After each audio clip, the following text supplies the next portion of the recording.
Golden Radio Hour.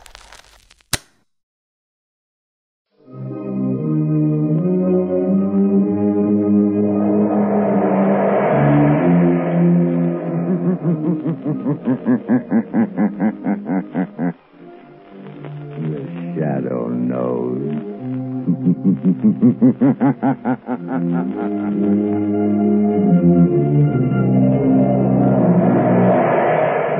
Blue Coal presents The Shadow, the man of mystery who strikes terror in the very souls of sharpsters, lawbreakers, and criminals.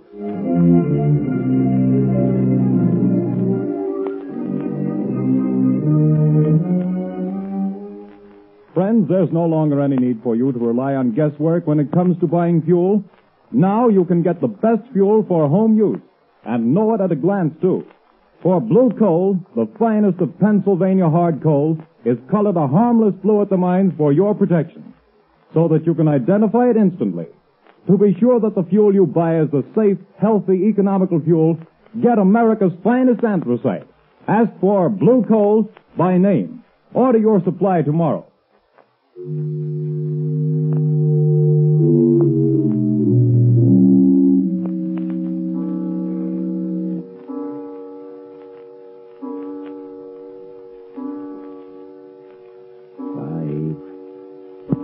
Arthur, don't, 7, please.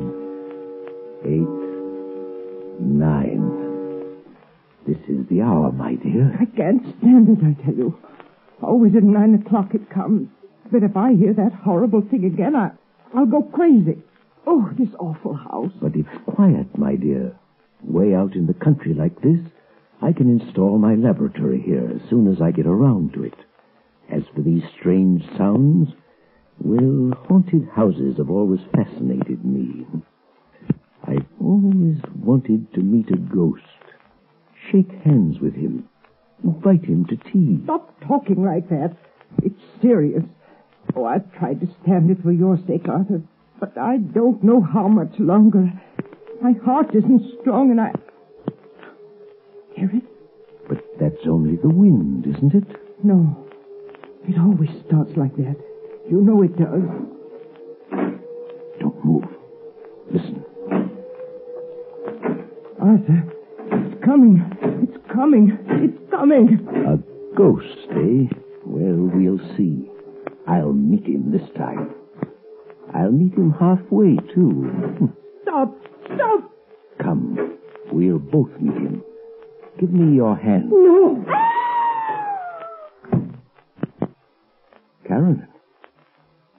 Carolyn, it stopped. Can't you hear me? Goodness me. Has the shock killed her? No, her heart still beats. She's only fainted again. Just pass out here.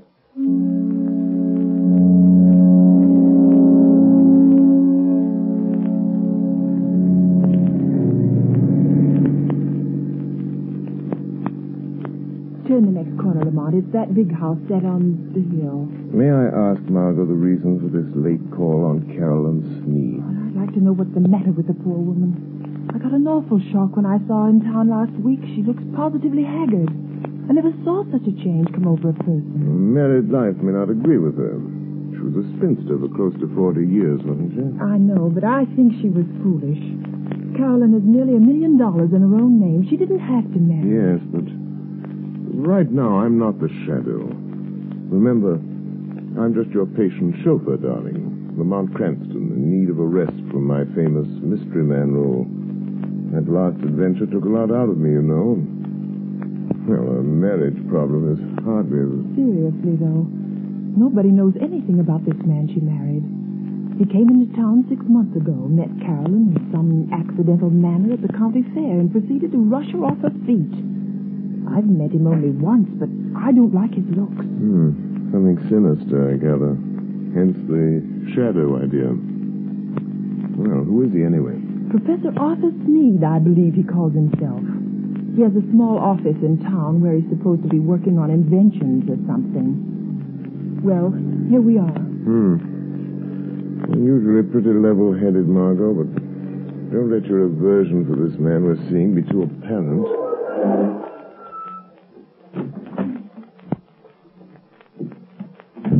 Dreary place, isn't it? I don't see any bell. I guess you're supposed to use the knocker. Here he comes. Well, who is... Oh, it's you, Miss Lane. Yes. Good evening, Professor Sneed. I hope we aren't too late. Too late? Too late for what? Why, I phoned Carolyn that we'd drop in just to say hello. Well, she didn't tell me. Carolyn isn't feeling well at the moment. I'm sorry. Good night.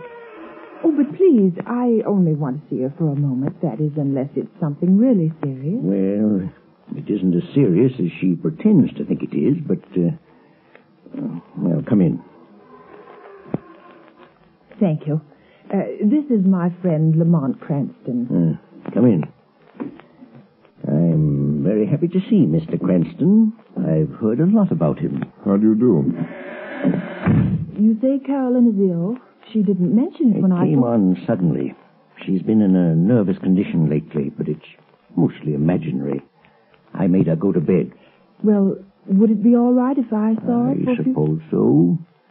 Go on up if you like. Well, thanks. I'll only be a few minutes, Lamont.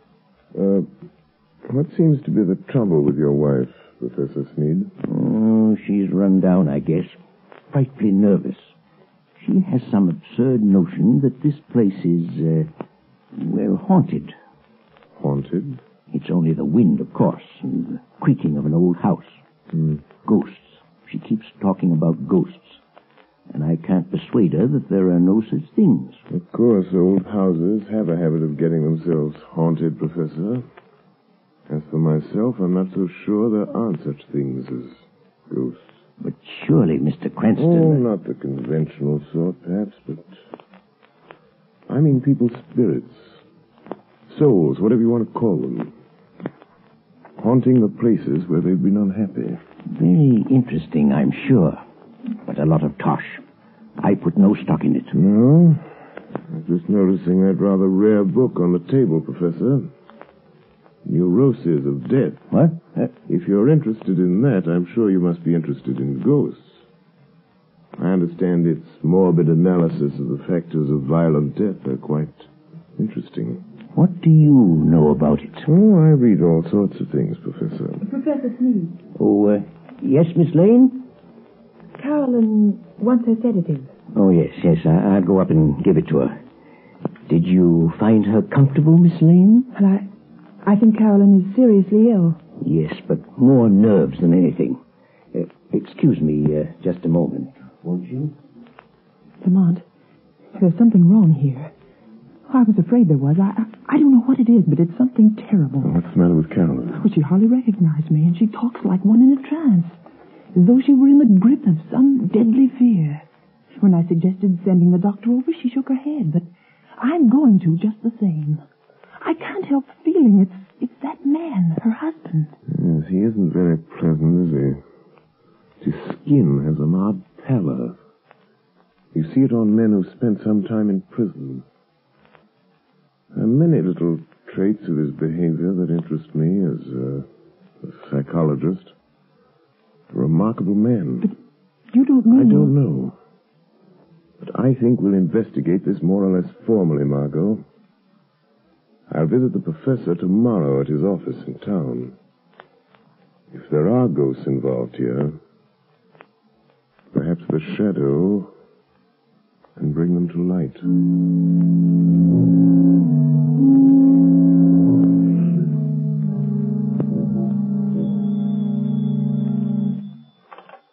Hello? Yes, Carolyn. Well, don't worry, my dear. I'll leave the office here at 5, and I'll be home before 6. Yes, I understand. Goodbye, dear. Well, who is it? Is that you, Miss White? Who's opening that door? Don't get up, Professor. I'll close it after me. What? I thought I might find you in. Who said that? Who are you? Your conscience speaking, Professor. Or have you a conscience? I'll show you what I've got. Don't excite yourself. I'm only a voice. A voice they call... Professor, have you ever heard of the Shadow? The Shadow? Yes. You seem to have heard of me. What do you want? I've come to warn you, Sneed. Warn me? Warn me about what? I know what you're doing. What? And I know how it's going to end.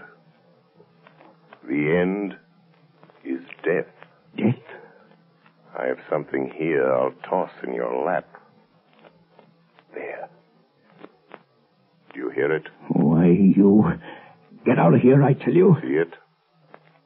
Look. It's half of a playing card. The ace of spades.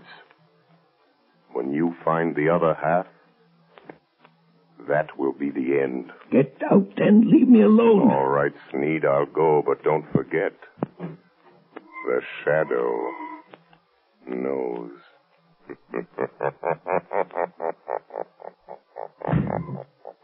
Trying to frighten me with his tricks. Oh, coming back, are you? Oh, it's you, Miss White. There are two gentlemen here to see you, Professor Sneed. Two gentlemen? Well, I'm not I expecting... guess you may remember us, Professor Sneed. Spike. Your old friends, Spike Collins and Mr. Wilson here. Yes, of course. Please take those circulars on your desk, Miss White, and mail them at the post office right away. Yes, sir. Lock that door, right? Okay. And what are you staring at, Sneed? We ain't ghosts. I thought you two were doing a stretch at Leavenworth. Yeah, we were. But we framed a getaway. And now we come to see an old pal. Well, now listen, Spike. I'd help you if I could. Nuts. But... We've been watching you, and we know your game. We ain't got no time to stall. This old dame you married has got plenty I of... don't know what you're driving at. Well, you'll know if we squawk about that dame you married out in Idaho that croaked without anybody knowing what was the matter with her. Cards on the table, Sneed. Has this one signed our money over to you? Yes. She fixed her will in my favor. Well, what are you doing to get it? Well, she has a weak heart, and... I know. Playing ghost and scaring her to death, eh?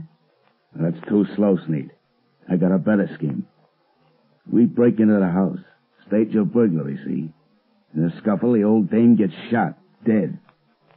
It's quick. No, you can't do that. No, you'll see.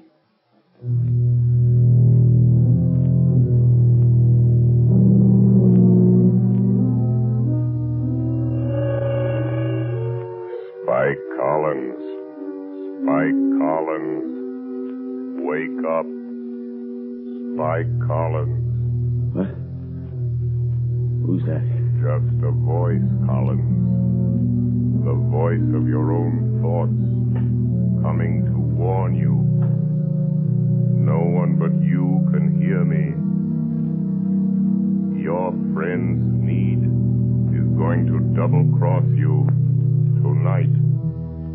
Sneed is going to double-cross you. It's your move. Be there to prevent him. Be there in time. 6 o'clock. Be there.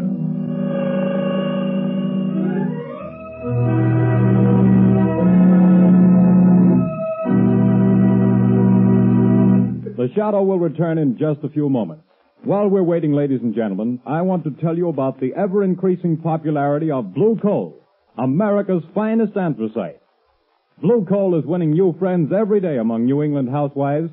They not only like the superior heat of Blue Coal, but they find that it simplifies housekeeping. This is because Blue Coal is so clean. It burns completely and does not send any particles of unburned carbon through the house to be deposited on furniture or woodwork. The drudgery of daily cleaning is reduced to a minimum with this clean fuel. Blue Coal is the largest single brand of solid fuel prepared especially for home use. Each car is laboratory tested at the mines for purity and size before shipment. Blue Coal is Pennsylvania's finest anthracite. So that you can personally identify this excellent fuel, it is actually colored blue at the mines. Order it by name. You will find the name of your nearest Blue Coal dealer listed in the Where to Buy It section of your classified telephone directory under the name Blue Coal.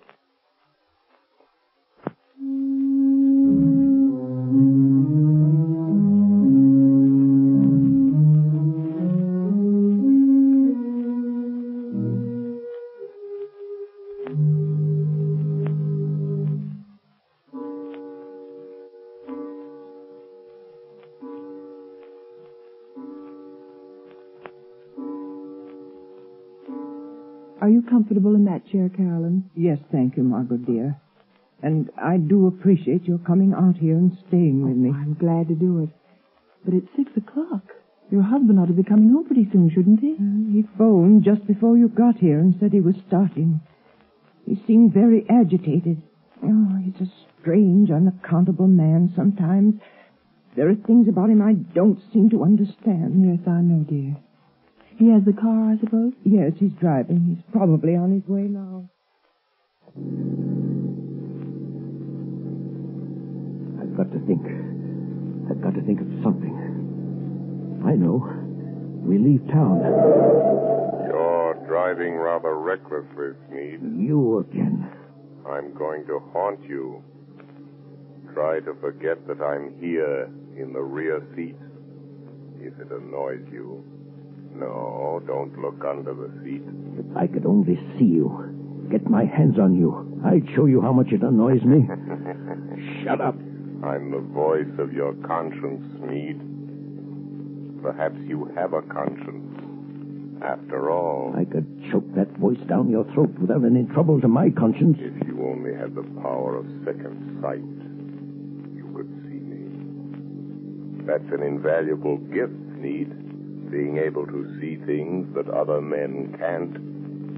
Some people call it mental telepathy, some by other names. Remember, I can see the pictures you make in your mind. I told you about that. You can warn all you like. That's not evidence, not in court. A lot of wild guesses that don't mean anything. Well, doesn't it frighten you a little, Sneed? I simply will you not to see me, and you don't. Careful. There's a truck coming down the road. Better sound your horn. Good Lord, the fool's taking up the whole road. It's going to hit you. Look out.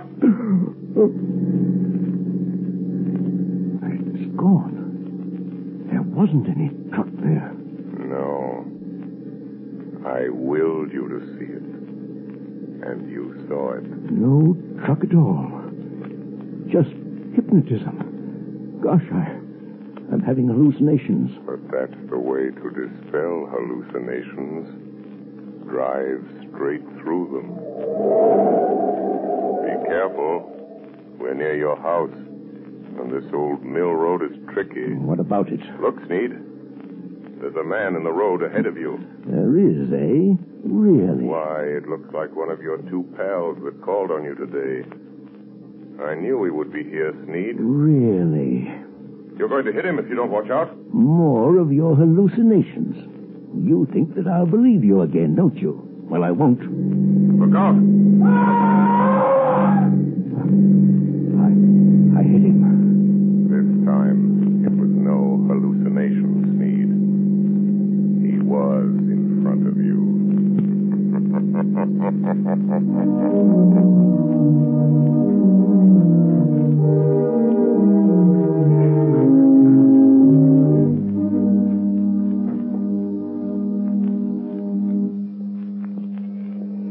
Morning papers!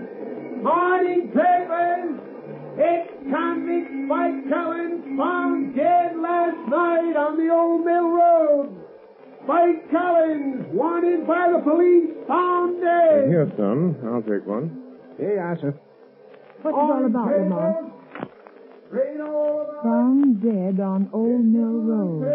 But that's out for the Sneed's place. Yes, I believe it is. Notorious criminal struck by automobile and killed. He was certainly struck by an automobile. I wonder if Sneed knew anything about it. He acted very strange when he got home last night. Strange? What way? Well, he was pale and shaky, and he hardly seemed to know I was there. He told Carolyn that he'd had a message from out of town, and they'd have to pack and leave. Well, did he say when? Well, they thought they could get their trunks and things ready by this afternoon sometime. You're not going to let Carolyn go with him, Lamont? Not if I can help it. Let's see. A little after 9. I imagine Commissioner Weston is rather startled by the morning's news. I think I'll have a word with Commissioner Weston.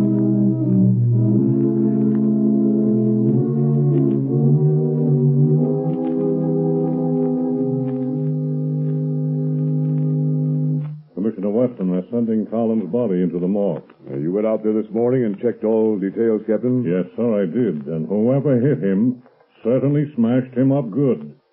His face was all out of shape and couldn't recognize him. But we found these in his pocket. Now, let's see. A letter from his girl out west, looks like.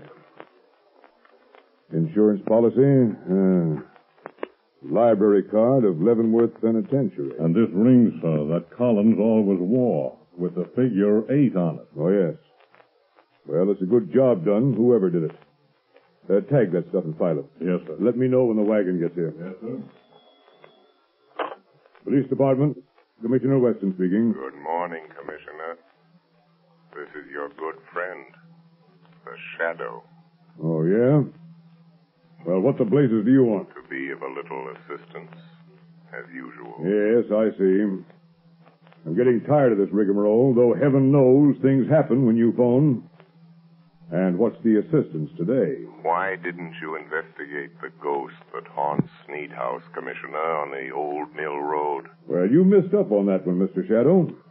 I don't put much stock in ghosts, but we went out there and checked up, searched the house. There's no evidence. No? Go again today, Commissioner. And this time, I think you'll get your evidence.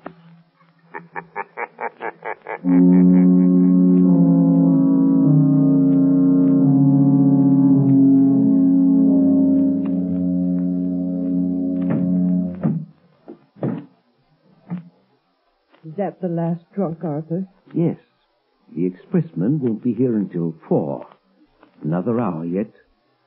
Why don't you go up and lie down a while, Caroline, Yes, I will. I'll try to sleep a little now that it's daylight. You told the milkman we wanted to pay him. He's coming back before we leave. Good. Well, that must be him now at the back door. Get back. Get back. What's the matter, Sneed? Think you're seeing a ghost? Stop. Don't come near me. Nuts. Snap out of it, will you? This is me, Spike Collins. You? Alive? It wasn't me you hit with your car last night on that back road. Well, I guess you wish it had been, huh? Who was it then? It was Rat Wilson. Fool got half pickled trying to get up his nerve for the job. Staggered out on the road before I could stop him, and wham! It was all over. Wilson, eh? So there was my chance, see? Him and me about the same size, his face and hands all smashed flat. I put my stuff in his pockets, my ring and what was left of his finger. There I was, dead. And all that time you was giving me the double cross. And maybe I am a ghost, but I can still deal with you, Sneed. Who is it, Arthur? Just a minute, Carolyn.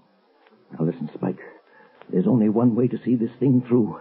You and I have got to stick together. The Shadow is after us both. We've got to get out together, away from this Shadow. Don't kid me anymore about the Shadow. You see this cat? I'm here on business and I'm going through with it. Put the old lady out of her misery. Good Lord. What's the matter? There. On the table. Nothing but a torn playing card. The ace of spades, or half of it. You've got to stop it, Spike. You've got to stop. Arthur, what's the matter? Who's this man? Carolyn, this is a friend of mine. Friend? Sure, a friend. But I don't understand. The pistol, Yeah, that's my way of doing business, lady. Your husband does it different. He's been scaring you to death, ain't he? Making you think the place was haunted. You know how he always does it? Stop it, Spike. He used to be an electrician, see? He rigs up a sort of electric sound box with a remote control switch. He usually puts the switch over here by the door. Yeah, here it is. What's it all about, Arthur? The ace of spades. The end. Death. When he turns the switch, you hear the ghost dance. All you have to do is turn this knob. That's the way it works, lady. But I hear it. Arthur, I hear it. Turn that thing off, you idiot. What? I haven't turned it on. You haven't. Then what's making those sounds? I am. What's that? It's him. He's come. A shadow. I am coming up these cellar stairs. I will enter and stand beside you. Where is he? Stand back or I'll shoot. When I enter, I will touch one of you on the shoulder. Stop him. Stop him. And that one will die. Open over there. It's the cops. Come here, Speed. It's a plant. You called in the cops. No, don't shoot, Spike. The jig is up. You can have the bullet I was going to give your wife, you double-crossing skunk. Oh, you killed him. Come on, here we are. Go through that side room, boys. Okay. Stick him up. I got him. Now stand still around. Break your arm. Now, hand over that gat. All right. I'm through. You win. Spike Collins. Wait. Collins? I thought he was... He's a fool. I thought you... Say, what is this? Who was that guy that got killed over here last night? Come clean, Collins. Whoever it was, I didn't do it. Who's that? Where are you? Don't be alarmed. I am here behind you, in the shadow. Oh. So you're here, Shadow, eh? Maybe you know who got killed here last night. The man killed last night, Commissioner, is a ghost. Oh, yeah? There are now 2 ghosts in this little adventure. Mr. Collins will probably make the 3rd. You really should believe in ghosts now, Commissioner. And in shadows.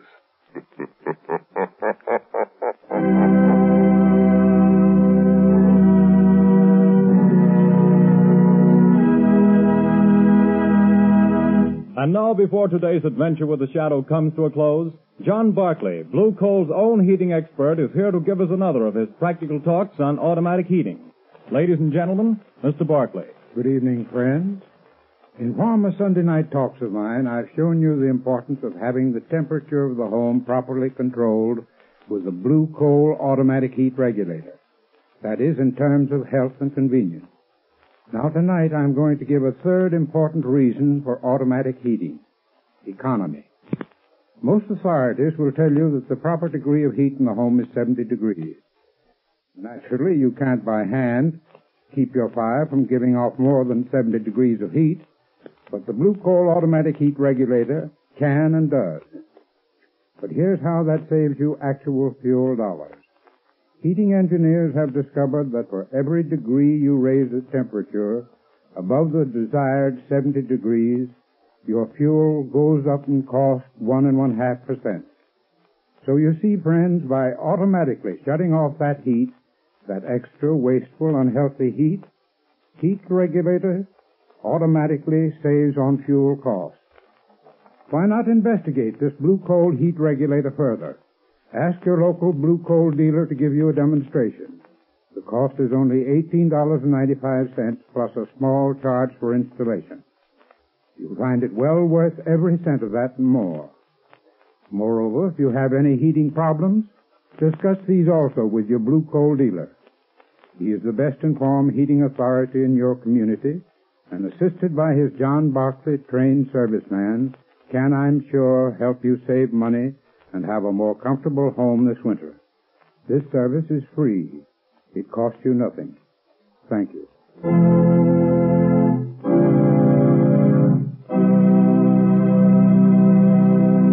The Shadow adventure you have just heard is copyrighted by the Shadow magazine. The characters in this story are entirely fictitious. Any similarity to persons living or dead is purely coincidental.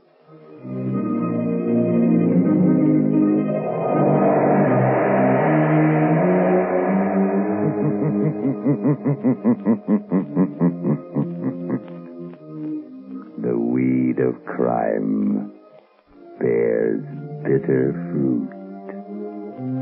Crime does not pay. The Shadow knows.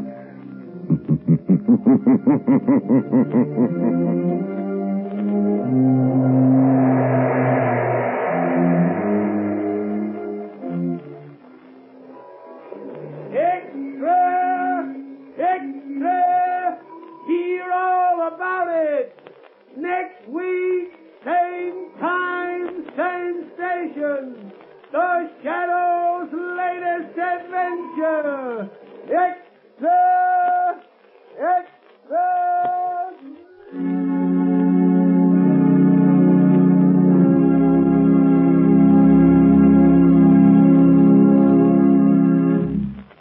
Your announcer, Arthur Whiteside.